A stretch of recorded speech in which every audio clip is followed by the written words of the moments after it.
Good evening, good evening, good evening, and welcome to another edition of Women Who Win. It is the second week in July, so this is actually my sixth episode, the second one in July, and I have another phenomenal woman that is joining us for the broadcast this evening. So if you guys are watching with us, go ahead and say hello in the comments so that we can see who's tuning in with us. And I'm going to read her bio so that we, without delay, can go ahead and bring her on the screen. So my guest tonight is Minister Dolores Watkins. She is respected coast to coast as an entrepreneur, a writer, lecturer, business coach, and leadership mentor. She is publishing numerous short stories that are geared towards inspiring others to believe in their vision. She is the wife of James, aka the Dude, and they have 6 children, 13 grandchildren, and counting. I think they actually just welcomed a new granddaughter here recently. So I'm going to go ahead and bring her into the screen. Good evening, good evening, good evening. Hello. Hello, hello. So we affectionately call her Minister D. I met her several years ago, probably almost 8 years ago now, 8 to 9 years ago. We were attending the same church, and she was over the women's ministry. And the sweet spirit that you meet when you go into her salon is the same sweet spirit you meet when you see her in the house of God. So our relationship has continued beyond that fellowship. And I'm so very honored to have her as a guest with me tonight. So how are you doing today, Minister D? I am doing wonderful. Excited. We look forward to this evening and just excited, anticipating. Yes. I have to tell you, when after I had my guest for last month, I actually had someone. Well, your name came up in one of the sessions for someone you had mentored. That was one of my guests, and then I had another person outside of there. They were saying, "Well, you should get some more seasoned women, some women who could share some wisdom." And your name came up, but they didn't know that I kind of already had you on my radar. But you were one of the people that were requested to be on Women Who Oh, Win. So I'm man. so glad that you were available and that you said yes. So Yes. I'm gonna start with like I said, when I met you, you were the women's ministry leader.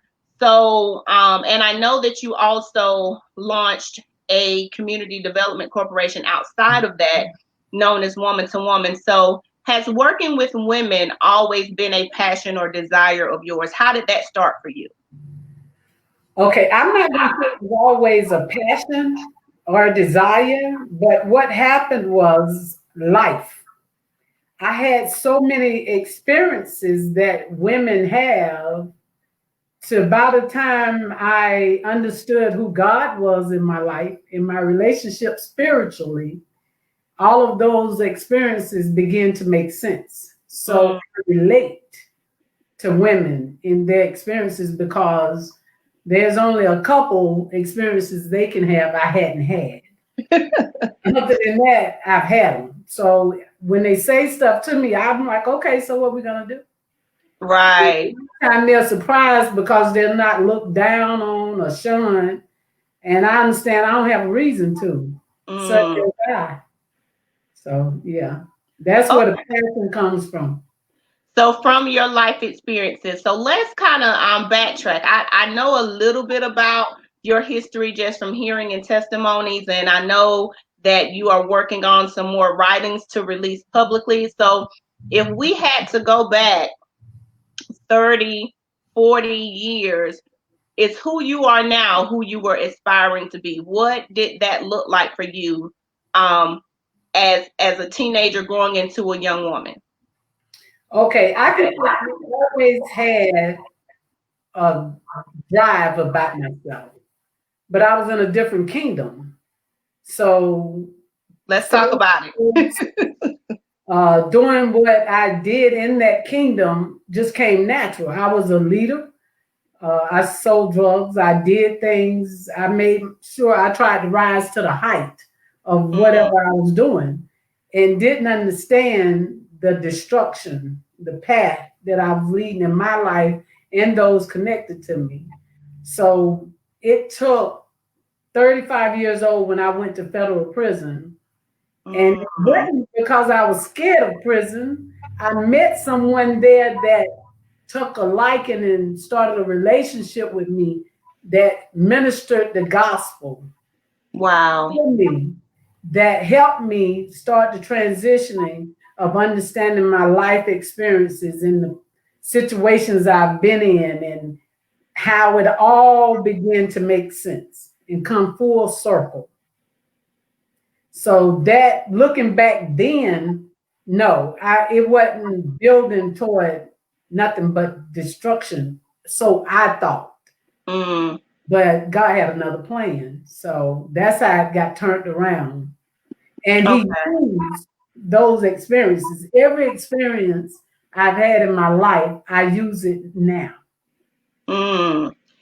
So if we had to think about, before you were 35 and ended up serving time in federal prison, if there was a defining moment that you were able to look back on to know that either your life was going to be different than what it was, or you already knew that God had something different for you, did you have any defining moments before the prison time, or was the prison time the defining moment? The prison time was a defining moment because up until that point, I lived life at my own terms. Mm. My own set of rules. They were street codes that I lived by, principles, and so things about God, church, and all that stuff, none of that stuff made sense to me. And I cared nothing about it. So I lived life at my own code. So when I got to prison and I was introduced to the gospel, that's when the turning point came in my life. But before that, no, I wasn't trying to plan nothing other than making some money and hustling. That was it. Okay. So with me being raised in the church, it was, church was a natural part of who I have always been. So I cannot imagine being introduced to the gospel at 35 for the first time and being set in my ways and having.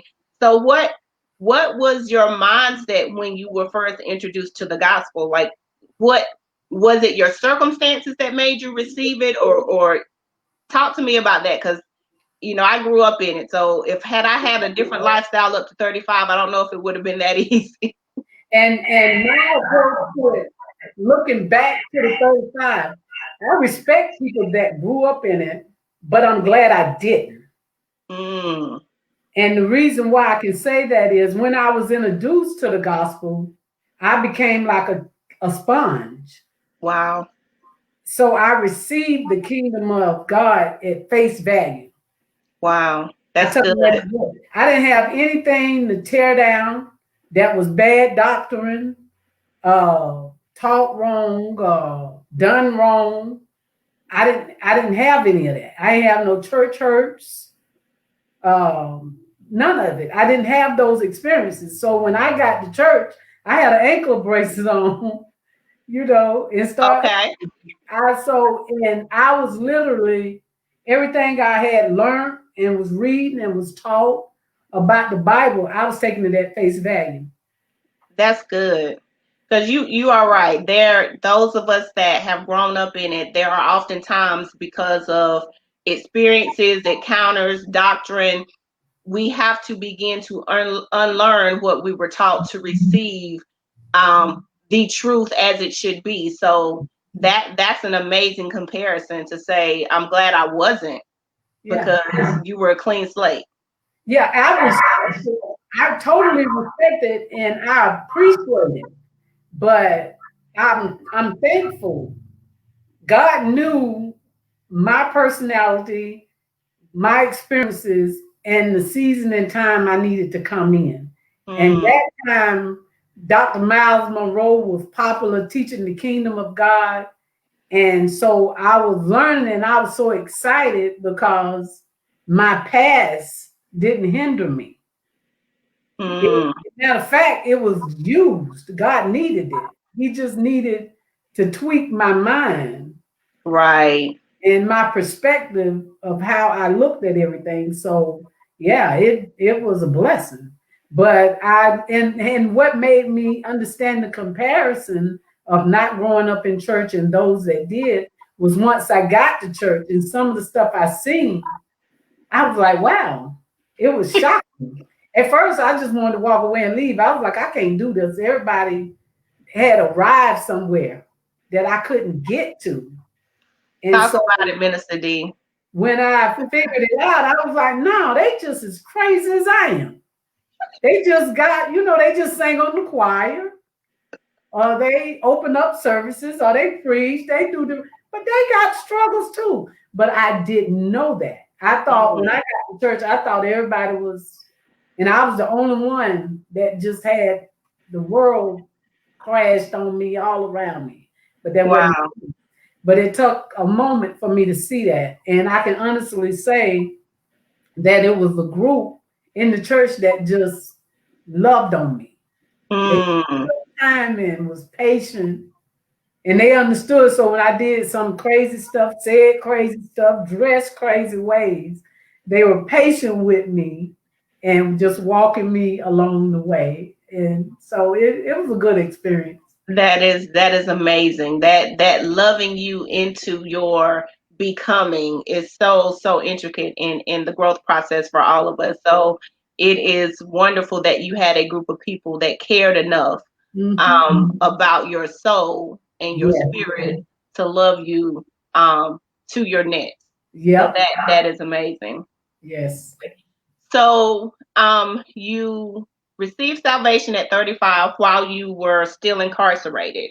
Mhm. Um, how long was that period before you then came out and started attending the church, and then at some point you became a minister? So Yeah. talk about the transition from your conversion to, you said you had to get over the church shock, Yeah. and then you eventually accepted the call to ministry. So talk about that process for us.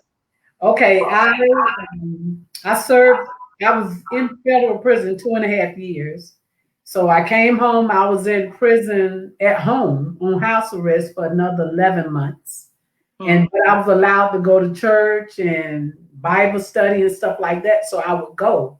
And I didn't have any old friends because I didn't relate to that anymore. I didn't want to, I didn't have a desire to. mm, So all the church became my new family.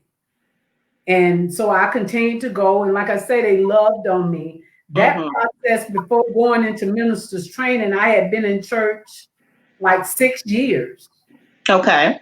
sitting up under teaching and serving on different capacities. I ushered while I was on house arrest. It was so funny.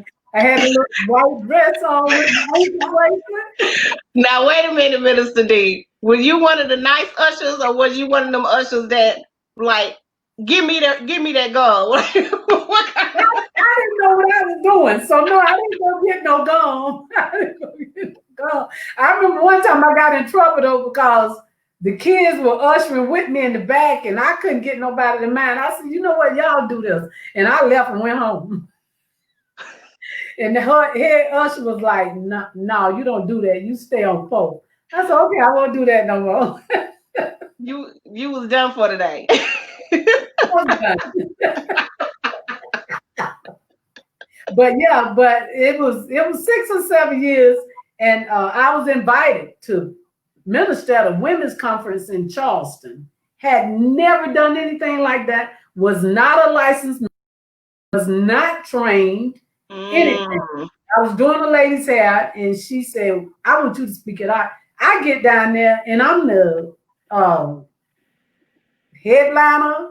They got you was all like the keynote, Minister D. Yeah, they got all these women, big conference. They flying in from all over the world. My knees buckled. And but from there, my heart continued to just be tapped like, you need to go in training.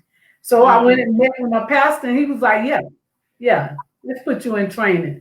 And I remember getting into ministers training for the first day, and I was so nervous, I was shaking. And I sit beside my pastor right now, and he leaned over and he said, "You belong here." I said, mm, "Okay." And then I kind of straightened up a little bit, like, yeah, yeah, I'm supposed to be here. But yeah, it was interesting. But yeah, Yes, yes. journey. And I was in ministers training probably, I think, about 2.5, maybe 3 years before I was licensed. Okay. Yeah. So we had to do sermonettes and get critiqued and learn how to what's the Old Testament, what's the New Testament, took classes, and yeah, all that. Hmm. And then Wow. I remember before being licensed, my pastor called me in the office. We sitting in there praying with me before we go out there, and I'm my whole body shaking. And he said, "Oh, don't worry, if you weren't prepared, I wouldn't put you up there." I said, "Well, okay, let me go then." So yeah, Right. it was interesting. It's a good journey. Good journey. Okay. So while this is going on and you're growing as a minister, you also, and in the business aspect, you've been a hairstylist for how many years now? 30 years, 32 years. Wow.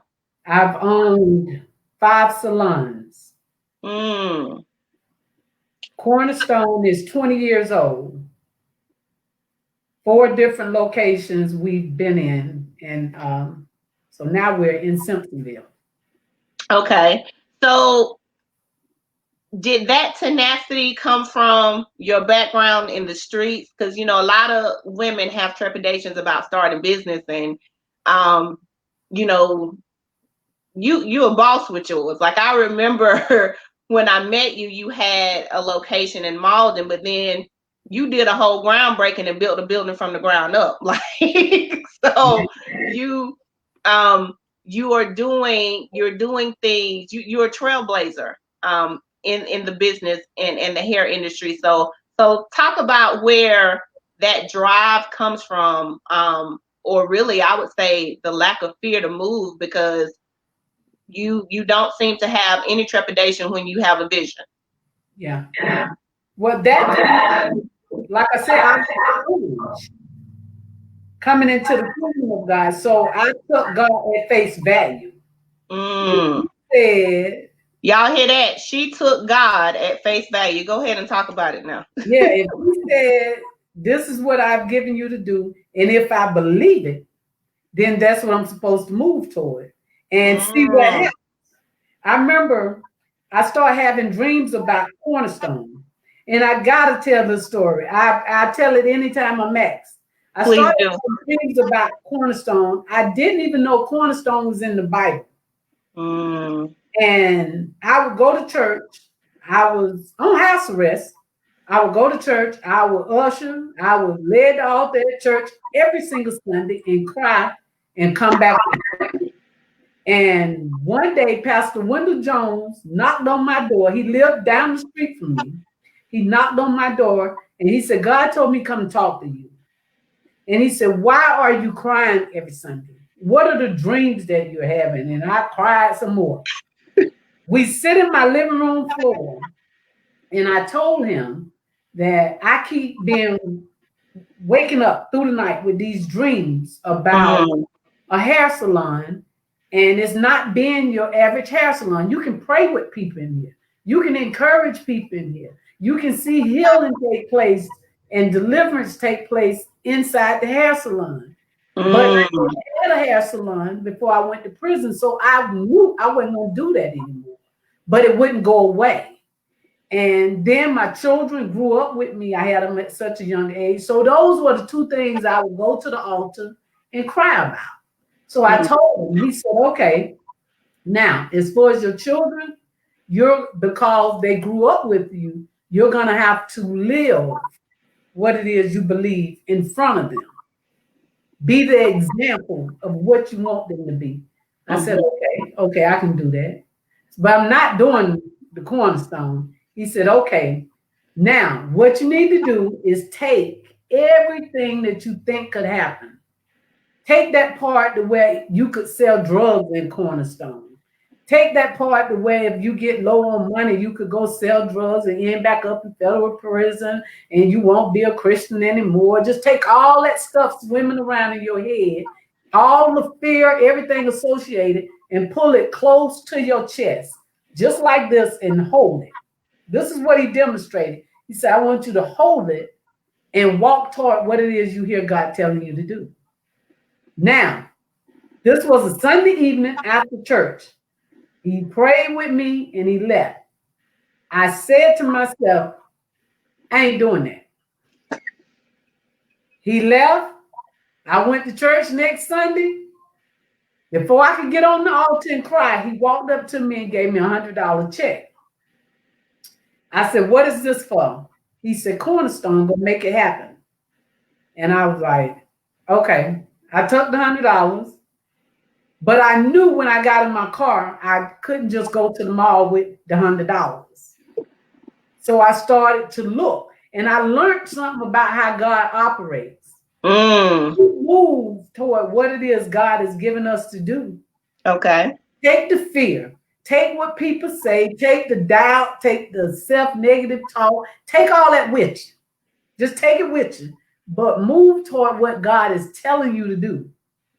Yes. And God be the one open the doors that he won't open and shut the doors that he won't shut.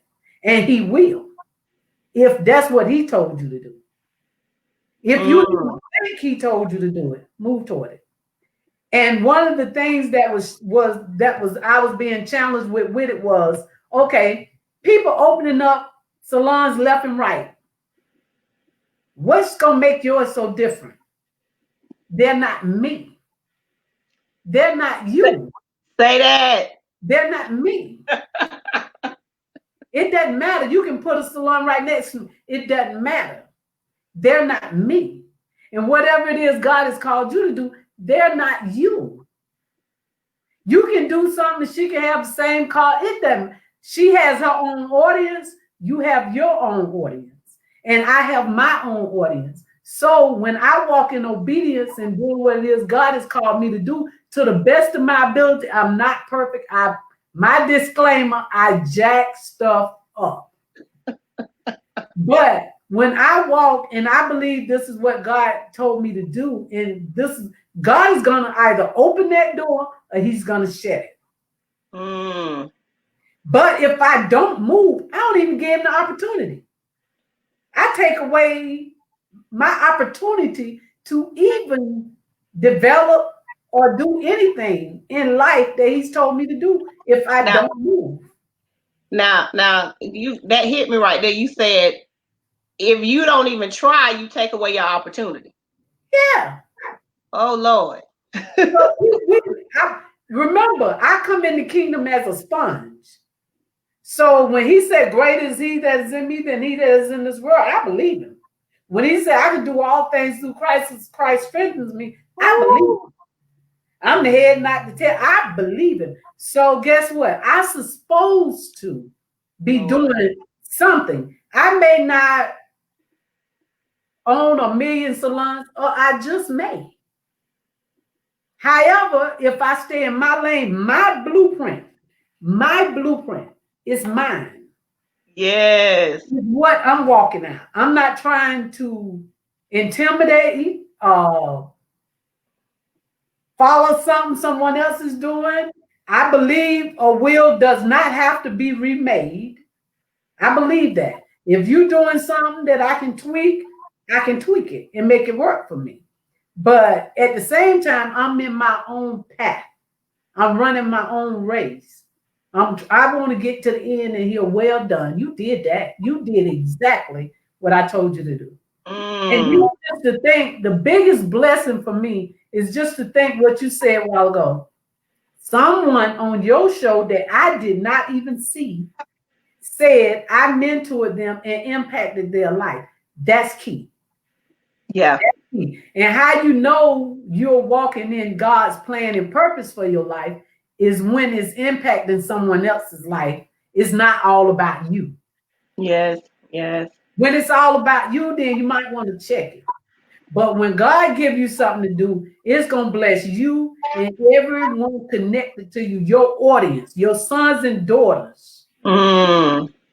They come. You ain't gonna impact everybody. You may not be called to impact it, but you do have an audience that you Yes, need to show up for. If you don't show up, God just have to raise another one. And then that you is get looking good. at, man, I was supposed to do, I supposed to do that. I was supposed to have done that. Mm. Try. So did you always have um because all women don't deal with this, but young sometimes younger women do it and older women do as well, the thief of comparison, I'll say. Uh-huh. You know, like you said, looking at someone else and thinking they can't because of what someone else has done, or thinking there's no room for their gift because it's already out there. So was that something that was just naturally instilled in you? Or did life teach you your uniqueness? I believe that God is not a respecter of persons. If he did it for you, he can do it for me. So I'm gonna celebrate you authentically. I'm excited because guess what? If he did that, let me shout in your new house. Let me run around your new car. Let me celebrate you finishing school. Let me encourage you. Anything I can do to help you because God is no respecter of persons. And Yes. before even coming into the knowledge of God, I can't say I ain't never been jealous or anything. I've been through all that. And I still wrestle with it from time to time. But I understand what it is. So I can Mm-hmm. put up under subjection. I don't have to compare myself to anyone. If you got something I like, I'm gonna come ask you where you get that from. Like that. Or give me that when you got it. Or do you want to sell it? I mean, you have not because you asked not, right? So you ought to. Right. What you can I you finish with that? If God lays on your heart, just you wake up and you want to bring it to me, just bring it to me. Just bring it. I had that before it had it to happen. Wow. Yeah. Wow. It's a gift, Dolores. I ain't gonna let it go. Okay, that's fine. But I've had others, I like that. And then people do me the same way. I've Mhm. met some strangers say, oh, I love that bracelet. For real, yeah. Because it's coming back to me. It may not be a Mm. bracelet or whatever, but it's coming back to me. That's good. That is good. Help people. Ooh. You have already shared some rich nuggets, and we're about halfway through. The comments are blowing up. I've tried to bring this up on the screen. Um, I haven't stopped to say I've seen a lot of people in here, a lot of my friends and sisters, Brandy, Shahara, your mentee Crystal Calhoun is in here. My niece and Tara is in here. One of my besties, Charlene, aka Chicky Baritone. My sister Cheryl. They are lighting up these comments. You are encouraging everybody. Miko King, Alfreda Talley, Lisa Goins, Shayla Sally. Thank you, ladies, for joining in. Thank you. Dorothy Dawson is in. So McQuana Harris is in. So yeah, you are already encouraging us Amen. tremendously. So we thank you for sharing. So before we start the next part of questioning, traditionally I have been doing giveaways, and each week that I say I'm not going to do a giveaway, something comes up for me um, to do a giveaway. So this is going to be a two-part announcement. First, what I'm giving away. Me and my sister, Dr. Shahar Williams, have a retreat of sorts coming up on June 27th. It's called Minimize, Maximize, Restore. So we are giving away a registration for that retreat. It's going to be a virtual experience. It is going to be Saturday, June 27th from 9 a.m. to 12 p.m. So if you are watching and you want an opportunity to win that, we're going to do the same thing that we've been doing traditionally. She's already chosen a number. So what you can do to qualify to win is put a number between 1 through 25, 1 through 50 in the comment and share the video. So the person who comes closest to that number and shares the video will win a registration. So please make sure that you are available to attend. We don't want you to take up a spot that someone else could be using. Or if you want to attend, the flyer is out on my page. The event is out on my page. We do still have some room.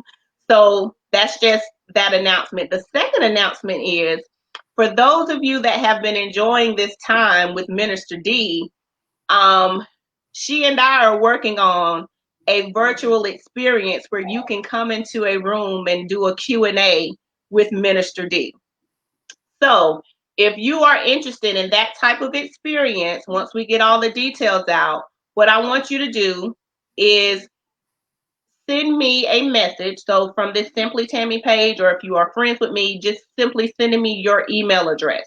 Yeah. Send me your email address. When we iron out all the details of the Q&A sessions, they will not be Facebook Lives. They will be closed virtual sessions so that you can get some personal attention, ask specific questions of her about any facet of her life. So drop me a message with your email address, and when those details come out, they will be shared on social media, but you will get the information first if we have your email address. So I see your numbers in the comments. Please, again, be sure to share the video. It is a virtual experience, so you don't have to be local to qualify.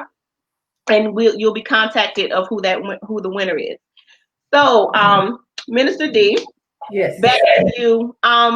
When you decided to transition from the Cornerstone location that you had and decided to build a location from the ground up, what talk about that process? Because to me that was the game changing move right there. So what made you transition from quote unquote typical salon owner to I'm buying some land, clearing it off, and I'm building what I want to see?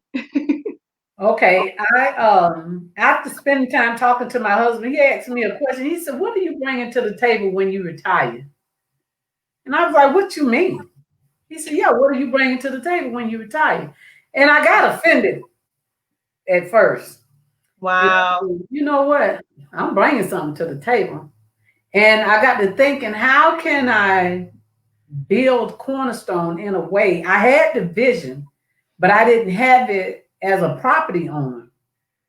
I just had the vision of studios, changed the name and everything before I even put it out front. Had went back, changed the name.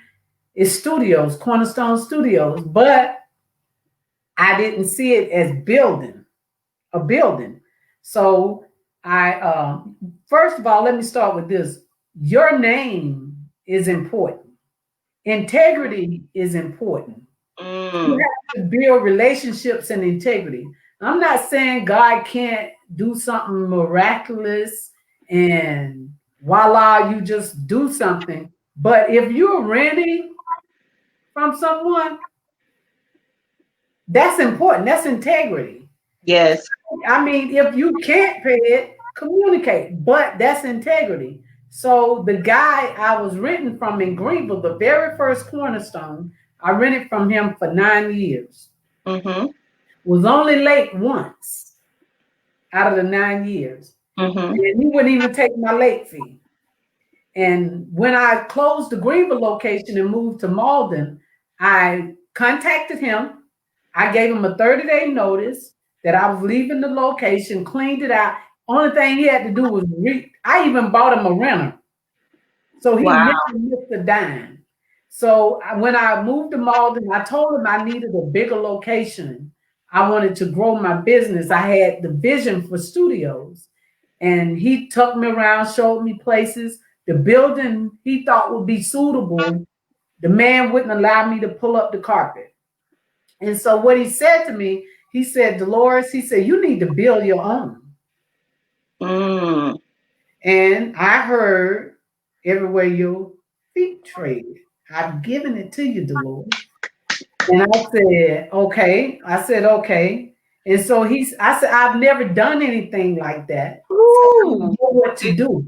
He I'm said, waiting on somebody to type that in. Everywhere your feet tread. Has somebody been walking on some land? exactly. He said, I will show you, I'll teach you. And I said, okay. He said, let me show you a lot that I have for sale. He took me, showed me the lot. I said, okay. And the lot was on a corner. I'm like, okay, Lord, I believe it's coming together. So when I got out the car, I walked across it. I was like, I just started laughing because it made sense. So he said, I tell you what, Dolores, show me that you're serious. Bring me a check for $2,000 and bring me your drawing of what your building looked like. And I'm gonna set up a meeting between you and an architect.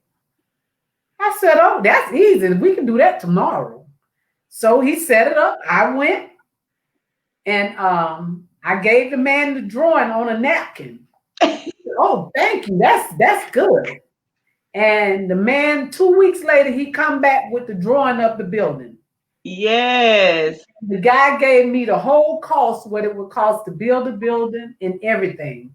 And I said, well, he said I needed right at $30,000 to put down. I said, well, I don't have that, but I want that building. He said, you want it? I said, yeah. He said, well, let's do it. He said, we'll work out some details. He said, I'm going to introduce you to a banker. So I'm going to set up a deal for you to buy this building whenever you're ready. He said, but I want you to buy it within 3 years.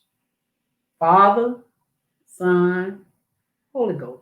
I said, okay, so I'm really, this is where it's playing out for me. I'm like, Mm-hmm. okay, so he introduced me to a banker and he put the money up for me. He built the building exactly the way I wanted it. Everything mapped out exactly the way I wanted.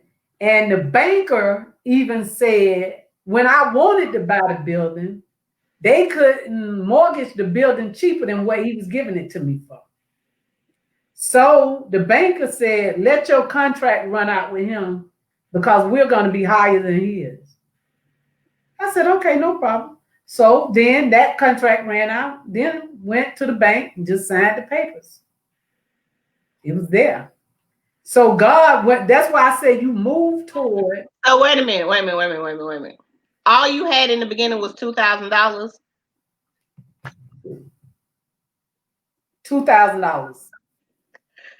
That's all I brought to the table.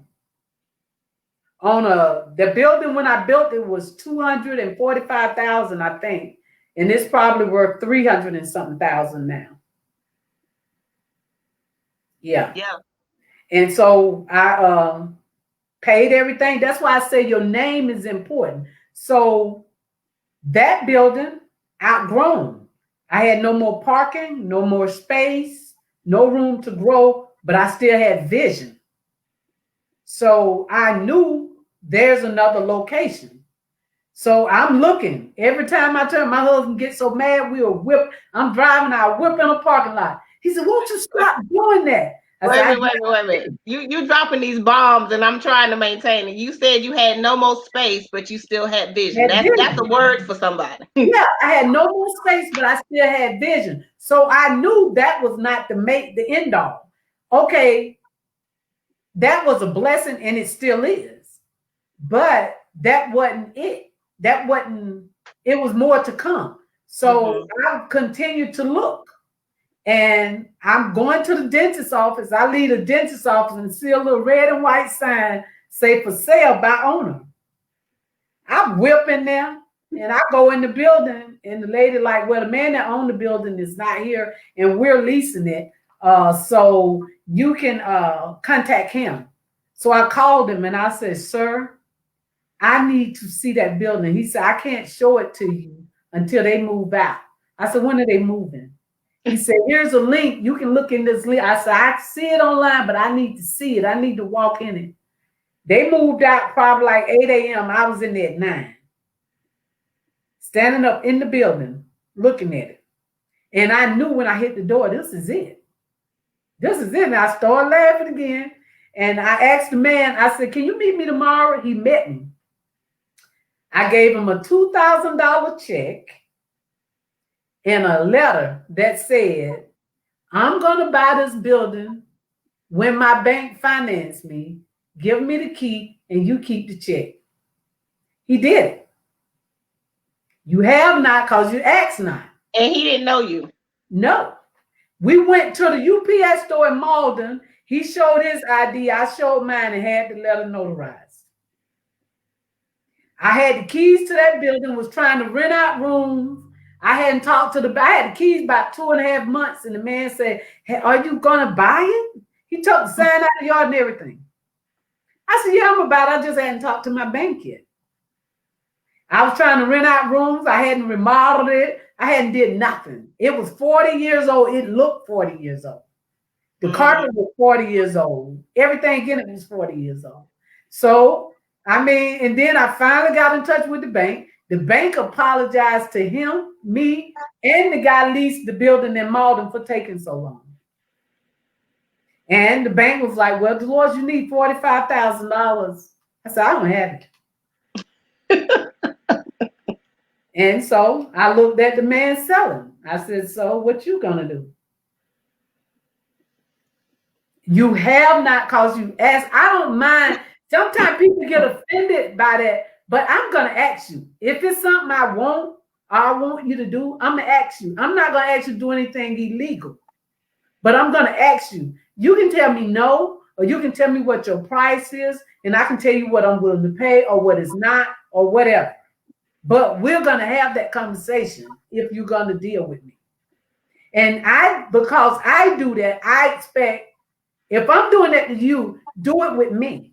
Have a conversation with me. Don't assume nothing, and I won't assume nothing. But if you put it out there and you believe it, you move toward it. So guess what? I'm in Simpsonville. It all come right together.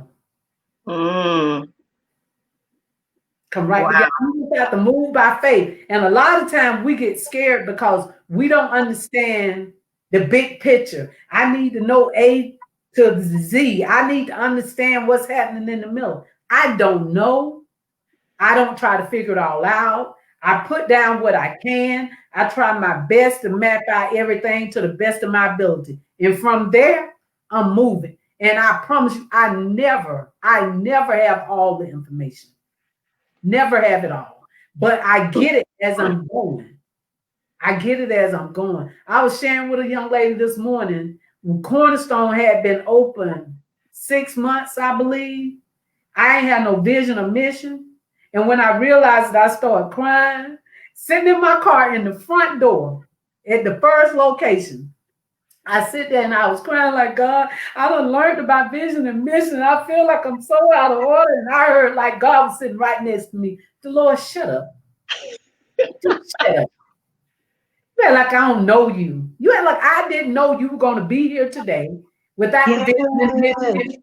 You act as if I didn't know that. I'm God. Shut up. Just stop.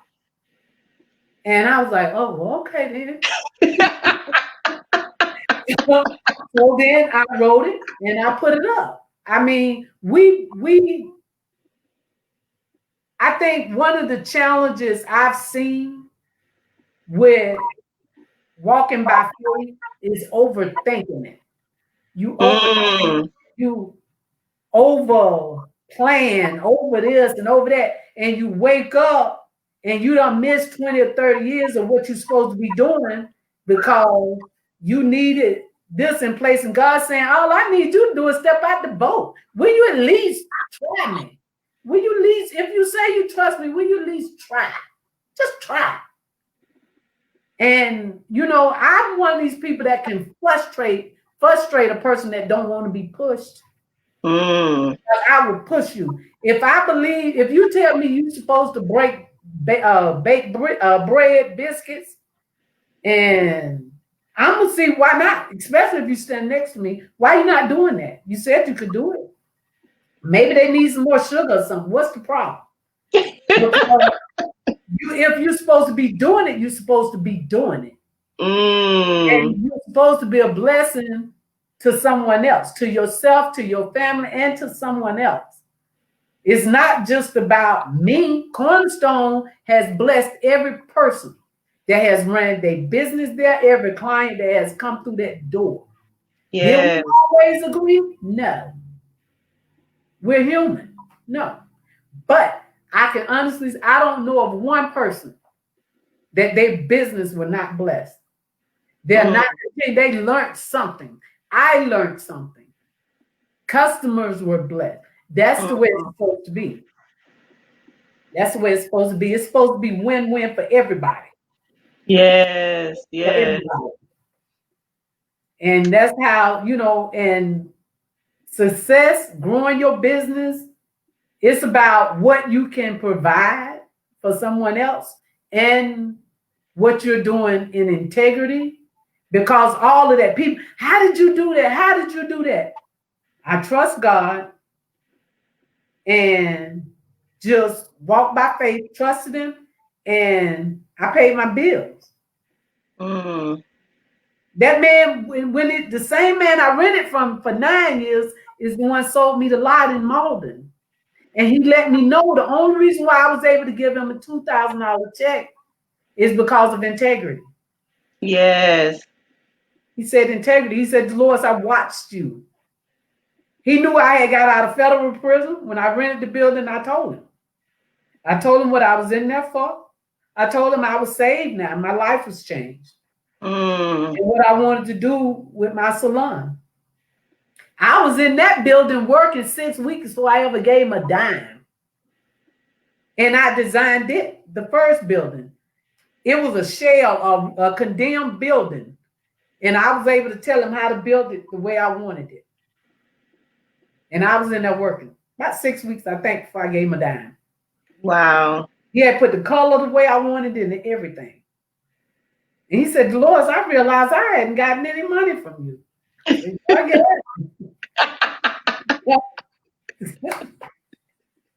So, it's just trusting God. But that's that childlike faith. Sometimes when we done had so many experiences that they keep us from trusting people, trusting one another, having conversations, and seeing what we can do to help one another because of bad experiences. And I thank God every time I get done wrong, Crystal is my mentee and mentor, Mm. both. But she would tell you every time I'm ever misled, done wrong, whatever, I'm shocked. Totally. Every time. I ain't see it coming. And she be looking like, I don't know how you didn't see that. I don't understand how you didn't see it. You don't see it when I believe all of us have, we have a different blueprint, all of us, but we also have different callings. And I've been taught that if you have a pastoral anointing on your life, then you don't see the pain that could be coming your way when you deal with people. You just want them to be better.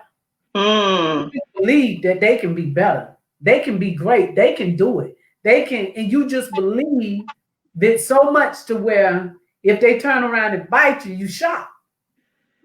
But if they call you and need help again, you're going. Mm. Wow. You're going because you Wow. believe again. And one of the things that helped me, I believe, people believed in me.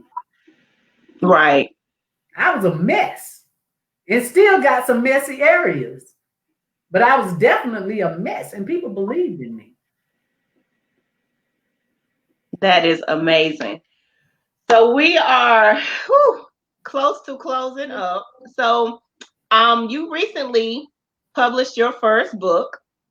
You guys have heard her tremendous level of faith, her tremendous story, how she has been in business for over 30 years and keeps going to various levels in business. So she recently released a book titled The Blueprint. Um, Before I let you tell us about it a little bit, do you have copies of it on you? I know you've sold quite a bit. Yes. Um, okay. So I want to include a copy of that. I'll pay you for a copy of that with the giveaway tonight. So whoever wins tonight will get a copy of her book, The Blueprint. But she will also share her contact information at the end of this interview, so that if you want to purchase it, um, if you've seen any of her facilities, she has proven success. So she's written about this for us. So talk to us about the blueprint.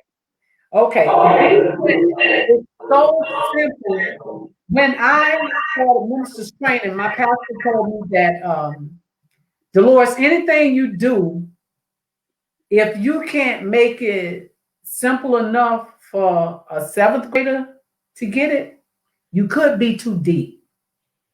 So the blueprint is written and it's easy to just ask you questions and you answer them. It's asking about your passion, what it is that you're called to do, what it is you believe that's on the inside of you. Our lives are to be lived from the inside out.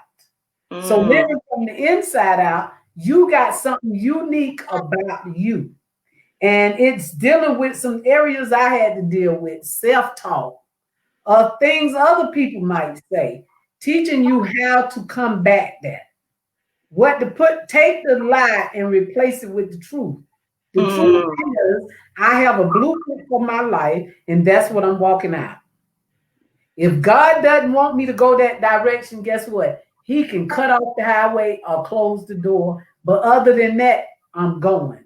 So the yes, blueprint is there to encourage you to do just that. And it's got nuggets in it that I've experienced, like I say, and it encourages you to just stay the course. Trust God, stay the course, and do what it is He's told you to do. Don't yes, calm yourself down. Don't not open your daycare because your next door neighbor got one. Your next door neighbor is not you. You have an audience assigned to you, to your calling. So the blueprint addresses you. Live from the yes, inside, not out. You don't have to compare yourself to anyone. You're good and you great in and of yourself. God ain't made no mistakes. He ain't made no mistakes about the color of your skin, the color of your eyes, where you, none of that. You are created in his image to walk out your plan and your purpose for your life. And yes, then you impact those that are called to you. And they impact those that are called to them. Sounds like the kingdom of God, doesn't it? It yes, just it goes does. on and on. But that's what the blueprint is about. It's an easy read. I encourage anyone, don't rush through it. Take page by page, take your time, sit there, meditate, and then write what you hear. And it's Mm, asking you to write it, rewrite it. Who are the naysayers? Who are the people that say stuff? You need to name them, know who they are. Who is your audience? If you're called to say, do a nonprofit that help single mothers, then that's your audience. You need to write that down. And you mm-hmm. need to know that. So when you see them, you know what your assignment is to them. Yes. And you stick to that. And you don't deviate. You don't move to the left or the right. My husband gets on me. He said, I have never seen somebody so tunnel vision. You go in and you don't see nothing. I don't mean any harm, but when I focus, I focus. I'm Hmm. not moved either way. And sometimes that can hurt people. It's not intended, but it can because you're so focused. But you must focus because distractions are coming. I Hmm. have never not heard, I have always heard, Dolores, you're not qualified. You're ugly. You can't do it. You're not smart. You can't read. You can't spell. You can't this. You can't that. You can't this. So that voice never stops, ever.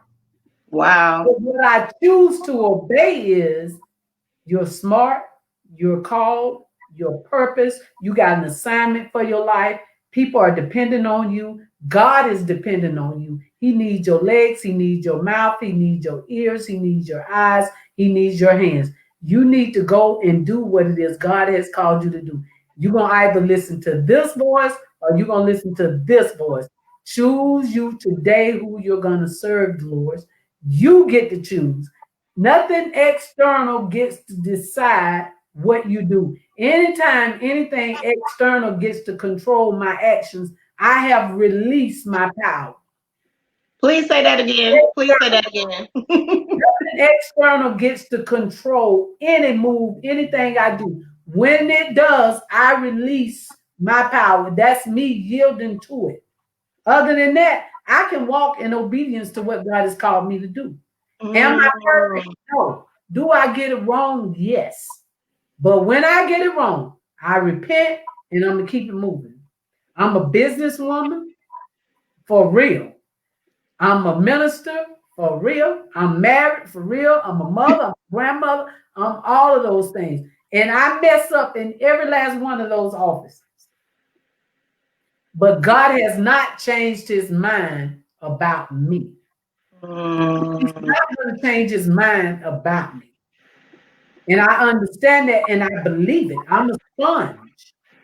I believe it. So because I believe it, I'm going to move toward what he told me to do. Even when I don't get it right. I'm going to humble myself. Well, I can make it right. I'm going to make it right. But I'm not going to stop. Yes, And if yes. I fall, I'm falling forward. Because if I'm falling forward, I'm going to be able to keep up, get up, and keep going. That's it. But to be scared and I'm not going to do it. I hear God, but I'm not. I believe God told me to do this, but I'm not going to do it because I understand we all go through that. But that's where you got to have somebody like me, a book or something that said, no, you ain't staying now. I don't care. I don't care. I'm going to tell you that. I don't care if I have to tell you 100 times. I Yeah, don't yeah. get frustrated with it. I don't get aggravated with it because I know we need encouragement. Some need it at different levels than others. So it might take that 99th time that I said, no, you can do that. I believe in it, and I mean that. You need me to go with you? Need me to help you walk that out? That it turns. But when it turns, oh my God. I was telling Crystal yesterday, that's the best feeling you will ever have in your life. Mm. That's when I feel complete. And when I get to a place of where I feel complete is when I've done something or said something and I watch somebody's life change. Yes. Their whole life go in a different direction. And this is the thing. I understand this right here. I got to do this because of Christ in me. God used my mouth. He knew what needed to be said to you. He used my hands. He knew what I needed to do. He used my ears. He knew what I needed to hear. He used my eyes. He knew what I needed to see. He used me to walk with you, to encourage you, to show you. I'm doing it, but it's Christ in me, the hope of Mm. glory that's impacting people's life. And just to think that God saw fit for an ex-drug dealer to encourage people. You know, that thing is hilarious. It's funny. It really is. It is so funny that God saw fit to put a gift inside of me that could impact his kingdom. Yes. It's inside of you. It's inside of everyone that's on this broadcast. Yes. God would that none should perish. So with that being said, he created humanity. It's inside of all of us. However, we get to choose. Yes. Who we gonna serve? We get to choose. And I just thank God that this lady named Barbara Wardell, when I asked her, why would you be reading a book about Satan, told me to sit down because you need to always study your enemy as well. You need to know your enemy, and told me to sit down. And she used that question to minister the gospel to me and took a year and a half until I learned how to reading the Bible to me. Wow. Yeah. Until I learned how to read, she read the Bible to me every single day. So you learned how to read as an adult? 35 in prison. We ain't gonna start this discussion because we'll be on here another hour and it's time to wrap up. Yeah. So I will announce again. Some of you may have heard this earlier. Minister D and I are working on a collaboration where you can be invited to a virtual space outside of a Facebook Live. It'll be a dedicated, closed group of people who she just really wants to pour into, and giving you a space to just be able to ask her anything about any facet of her life. So if you want to be part of that and you want to know about it before it opens up to other individuals, you can send me a message either on my personal page or on the Simply Tammy page and send me your email address. Or you can email me directly. The email address is simplytammy543@gmail.com. Because it's going to be a very small group. Once it's closed until the next time. So if you want to be involved in that, send me a message so that when we announce it, you will be the first to know. So in closing, Minister D, you really have been encouraging us this entire time. I want you to do two things. I want you to tell us how people can reach you, how they can follow you on social media, how they can stay in contact with you.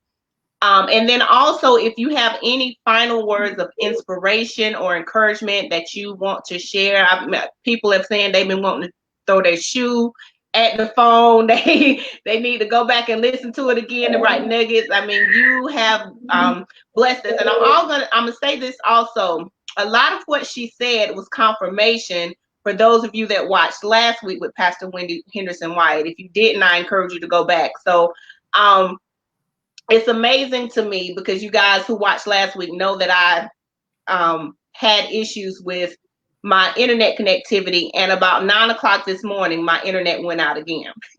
So the enemy was trying to frustrate me, but we made it. It did come back up. So I knew then from last week and even what happened today that there was a purpose, and there is yet a purpose for these segments. So if you didn't listen to that one, go back and take a listen to that one, and you're going to hear some confirmation from what you've heard tonight. So Minister D, if you would tell us how people can contact you. There are women that already are saying that they need to be there, that they're ready to connect with you. So how can they connect with you? And then if you have any final words of inspiration or encouragement for us, please share that.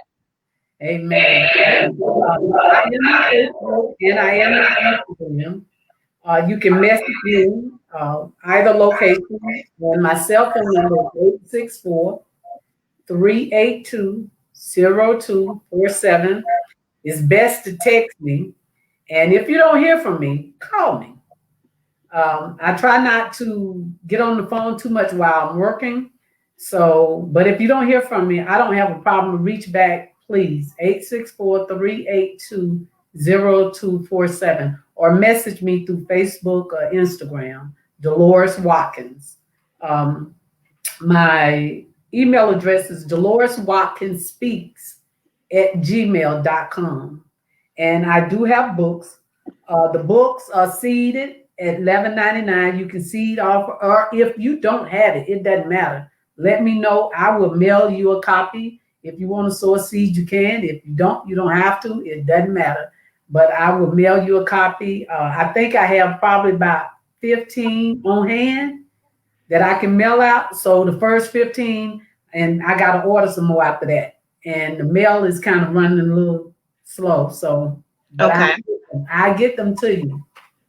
And words of encouragement is trust. Trust has to be earned and displayed. And it's a good thing to have someone that you can listen to. If you can't be taught anything, then it's going to be hard for you to grow. So find someone, if it's not Tammy, not me, but someone that you can trust and to help you develop and mature, because remember, you don't have to reinvent a wheel. Mm-hmm. If the wheel is rolling, ask them. I ask people, how is that wheel rolling? How did you do that? Let me know because I'm about to do something similar to that. And Mm-hmm. and most people, believe it or not, they will help you. They will help you. Every now and then you'll run into people. But if you run into someone that's not willing to help, you've ran into someone that's not willing to grow. Mm. Because if they ain't willing to help you, they're just not willing to grow. Because they're Yeah. gonna grow. The more they give it, the more they'll grow.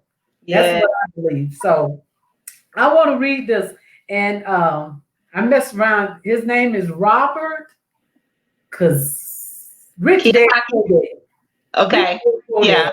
Rob Kiyosaki. Kiyosaki.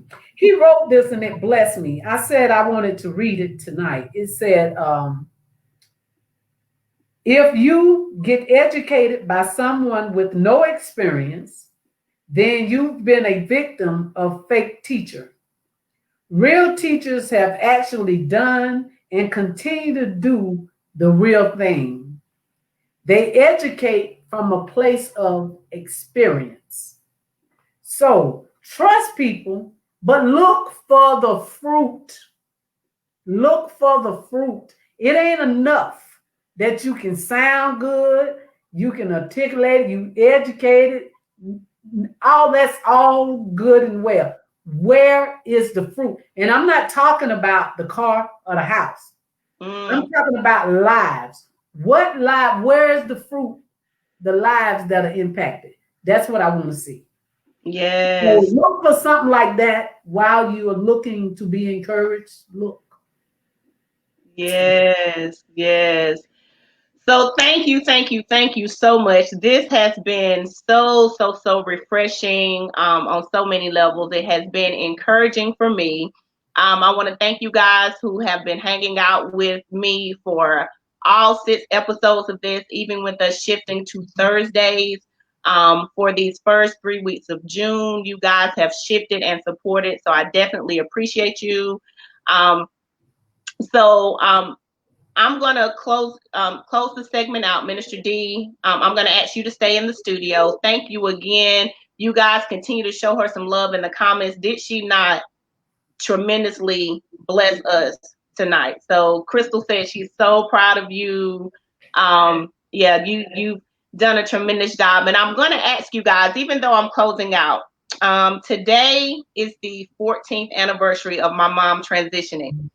So I typically, at the end of my broadcast, have a Women Who Win flyer that comes up with some music. But this ending tribute is going to be for my number one women who win, woman who won, or women who win. My number one, my mama.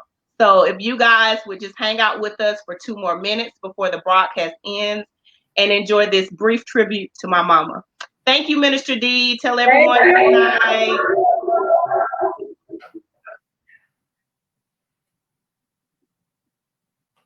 But he gave me you, my heart is dancing. Love always sees you when you're not looking. And oh, love comes through when faith needs healing. Love always knows truth, even when you struggle. And I will never miss a moment, and it makes us one forever.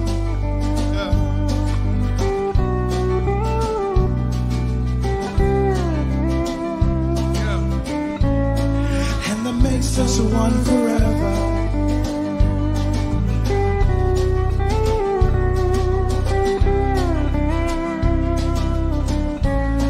And that makes us one forever. Yeah.